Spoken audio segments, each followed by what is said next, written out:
What is up, guys, and welcome back to the channel. As you can see, we are on the road with the 180 in tow, so something must be going on. If you watched our last video where we released our link sponsorship and you watched the whole thing, you would have known that we alluded to another sponsor that was coming on board for the 2021 season. Obviously, when you put a host of all the link products into the car, you have to get them wired up. So we dropped a little few clues on who that sponsor was going to be, but today we're actually going to release it. We are down in Bandon, so anybody that is familiar with the motorsport community will have heard of PT Motorsport Electrics, and that is who our sponsor is for this season. Absolutely delighted to have Paul on board, but I won't do too much talking now. It's time to get this unloaded and then we'll head into the guys for a quick chat. That is the 180 offloaded, and as you can see there in the background, Paz S14 is here and Shane's S14 is here. They got a little bit of a head start on me. I was a little bit later coming down, so the guys have actually got a good bit of work done on those, but we won't show you the finished product until later on in the video. What we're going to do now is go in and meet Paul and Shane, the guys that actually put all this stuff together, and their workshop is absolutely awesome. So you can see all their wiring products in here. This is where they actually put all the looms together. Nice clean work surface. But I got to show you what actually came out of the 180 first, for you to actually appreciate how good their work is and how terrible my wiring was beforehand. You can see the absolute jungle of wires that came out of my 180. To be fair, we had no idea how my car was actually still running, to be honest. It was so bad. And then look at the absolute artwork that goes into it afterwards. So you can see the Link Fury ECU, and there's like a couple of dozen wires that come out of it, and that's it to run the engine.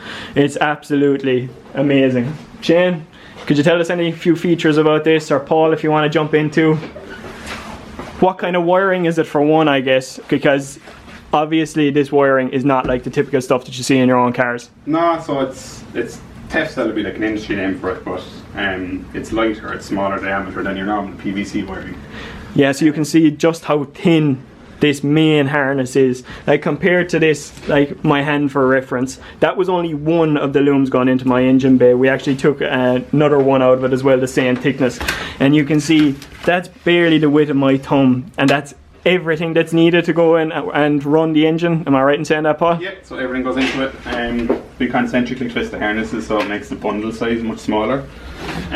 It's almost a shame to cover over the concentric twisting. It's so good. When you've wiring run straight, like if you bend it, it'll stay there, or it'll like put pressure on wires. Where if you concentrically twist it, you can actually curl it in a loop, and it keeps it nice and flexible and stuff like that. That's awesome. So it's definitely going to stand the test of time then as well. Like, just makes them something more reliable, so they can do. Absolutely awesome. And like, these are all brand spanking new connectors as well, because anybody that's taken off a couple of connectors before and old crusty Nissans knows that they are absolute hardship to come off. They always break, and break my heart as well, to be honest with you. Yeah, so you have a really nice relay panel there as well, Paul. Yeah, that's going to be gone into our cars too. Yeah, so when Shane and you guys contacted me first, you were sending me pictures of inside the cars and things weren't very pretty and stuff. So. Hey George. A resident wearing dog. So yeah, we said that we'd do up 3 fuse and relay panels, so everything's going to be built in here now, so all your control for your engine, fuel pumps, engine fans, and we'll put in like wipers and lights and all that kind of stuff in there as well. So it's all going to be built into the one box, and we'll do some 3 switch panels as well, and it'll all connect in together and make it all simple. Absolutely awesome. So basically, there is going to be pretty much no wire in these cars left untouched, really. No, like, they're going to be really done. And the cool thing about the 3 cars now is they're all going to be identical. So you'll just have the one set of paperwork, so like this fuse will do the same thing in all 3 cars, that relay will do the same thing in all 3 cars. You could even go as far as if you wanted to pull an SR to your car and put it into Shane's car, because I know he loves SRs. Oh, he loves SRs. Yeah, don't you, Shane? Yeah.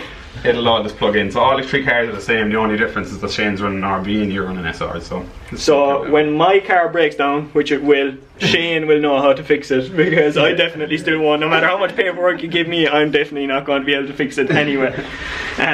No, but that's absolutely awesome, Paul. But look, I won't give away too much for the moment. I said that Shane's and Paz have already had a lot of work done, but we're going to catch them the next time that we're down here, and we're going to have a look at all 3 cars put fully back together. And the guys said that they might even have a harness halfway through that we can actually see the beautiful concentric twisting on it too. So until then, guys, I will catch you a little bit later on this episode when we're picking up those cars. And 2 weeks later, we have arrived back down to PT Motorsport, and just quickly before we go out and have a look at the cars finished, I've already taken a sneak peek. They're absolutely awesome. Shane has kindly set up a kind of a dummy harness to show you the concentric twisting that we talked about earlier in this video, just to show how much detail goes into it. So you can see here with it, everything is twisted. If the camera would focus now, everything is twisted around one center wire, and then all of these small wires then are concentrically twisted around it. So Shane, can you just give us a quick explanation of why you do that and what is involved with creating it? So to create it, we use the shielded cable on the inside. We twist that together for cam and crank, or if you have knock sensors. Yeah. Both yourself and Patrick have 1 knock, and Shane has 2 knocks then, yeah. So Shane was a lot thicker. Yeah. Because you had 4 of them. Okay, cool. You only had 3. Oh, so basically they're your foundation for this harness, and then every other auxiliary wire then is put around outside it. We call it the core. The core? The nicer the core is, the nicer the finish it. Yeah. So, awesome. That really does explain it, to be fair. And so yeah, basically the reason for that is that the cam and the crank and the knocks, they're susceptible to interference from the other wires, so they have to be extra shielded, or else you'll get interference then in your map or while the car is running. And then all the auxiliary wires, they're less susceptible to that. So now we're going to jump outside and take a look at all the cars done. It really is amazing. And here we are with Shane's S14, and all the wiring completely finished, and this is really an art to behold. If you can even see any of the wiring, because it is literally so tidy.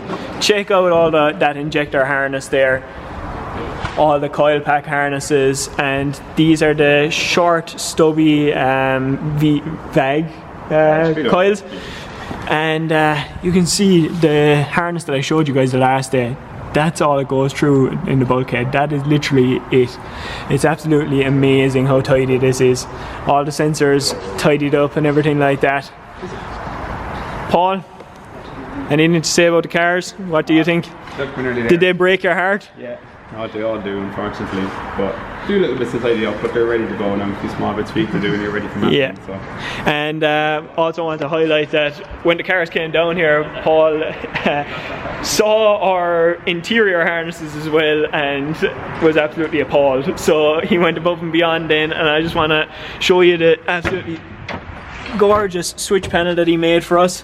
Lighting isn't too good in here now, but all of our switches there labelled up, and you can see the first one there, if it'll focus, launch control, anti-lag.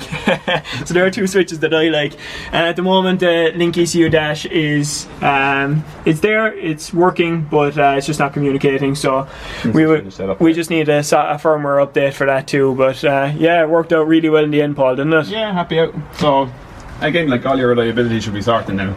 Yeah, and what the switch panels are done right. Your kill switch, so make sure it turns off with the car when it's running. Like, it's a common thing you don't see with cars and stuff. And actually, listen to this. Yeah, that's the fuel pumps priming. That's like a normal road car. So many cars in here, and the fuel pumps are always wired in the switch, and it's like the most dangerous thing, and it's like the easiest safety aspect to put in the car is to have them working off an ECU. So now, if you ever have an accident or whatever, the pumps turn off, so it's a bit safer. Absolutely. And this was kind of one of your first times working on the G4X software as well, wasn't it? Like, G4X they keep bringing out new updates this year because it's so new, so it's getting better and better. Everything the new one they bring out, so we're still getting used to the new software a bit and stuff, and getting there. Like, but yeah, it's a very cool product. It's brilliant. So absolutely, so many features of it and everything like that. Yeah, it's excellent. They're massive, but it's like you just need to learn how to use them again. And absolutely. So guys, that's pretty much it. The cars are more or less finished now. As I said, they turned out absolutely awesome, and I really appreciate the guys Paul and Shane at PT Motorsport. They turned out amazing. We couldn't have asked for any more. So that's it for this episode, guys. Thanks so much for watching. We will catch you in the next one. Peace.